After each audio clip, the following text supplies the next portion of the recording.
இந்த குடிப்பழக்கத்துக்கு எப்படி அடிமையானாருன்னா, என் மாமியார் வந்து கல்யாணத்துக்கு முன்னாடியே அவர் சம்பாரிச்சுட்டு வந்தாருன்னா, "உனக்கு உடம்பு சலுப்பா இருக்கான்னு" சரி கேட்கும்போதெல்லாம், "சரி ராகுல் வாங்கிக்கோ, சரி குடிச்சுக்கோ" அப்படின்னு சொல்லி காசு குடுத்து வீட்லயே வாங்கிட்டு வந்து குடிக்க வச்சு பழகுனது தான் இந்த பழக்கம். அது ரொம்ப காலப்போக்குல அதிகமாயிருச்சு.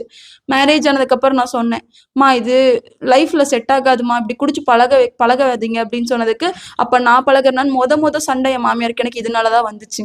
ஒரு கட்டத்துல இது ரொம்ப அதிகமாகுச்சு. என் மாமியார் வீட்ல இருக்கும்போதே ரொம்ப அதிகமாச்சு.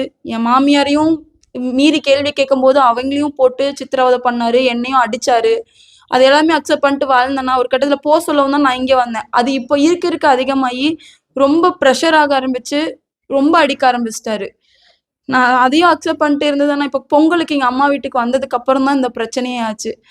நல்லா தான் இருந்தோம்ண்ணா நான் வாழ்க்கையில. ரொம்ப சந்தோஷமா இருந்தோம். ராகுலுக்கு முதல் திருமணம் எப்ப நடந்துச்சுமா? அண்ணா அது தெரியாதுண்ணா. ஆனா கூடுதுறை கோவில்ல தான் ஆச்சு. பவானி கூடுதுறை கோவில்ல தான் மேரேஜ் ஆச்சு அவருக்கு. அந்த பொண்ணு பிரிஞ்சு போய் எவ்வளவு நாள் ஆயிருக்கு? அவங்க இப்போ போய் இயர்ஸ் வைஸ் இருக்கா. நான் 6 மந்த் வாழ்ந்திருக்காங்கண்ணா. உங்க மேரேஜ் ஆகி எவ்வளவு நாள் ஆச்சுமா? எனக்கு 1.5 வருஷம் ஆகுதுங்கண்ணா. அவருக்கு ஏற்கனவே மேரேஜ் ஆயிடுச்சுன்னு தெரிஞ்சுதான் மேரேஜ் பண்ணியாவா இல்ல மேரேஜுக்கு அப்புறம் இன்னும் நீங்க மேரேஜ் பண்ணிட்டதுக்கு அப்புறம் தெரிஞ்சுதா? மேரேஜ் பண்ணதுக்கு அப்புறம் தெரிஞ்சதுங்கண்ணா. அதுக்கு முன்னாடி அவருக்கு ஏற்கனவே மேரேஜ் ஆனது தெரியாது? தெரியாதுங்கண்ணா. அப்ப அவருக்கு ப்ராப்பரா டிவோர்ஸ் வாங்கியிருந்தாரா? அப்படி எல்லாம் எதுவும் தெரியல? ப்ராப்பரா டிவோர்ஸ் வாங்கிட்டாங்கண்ணா. ஷீட் முதற்கொண்டு காமிச்சாங்க என்கிட்ட அதுக்கப்புறம்.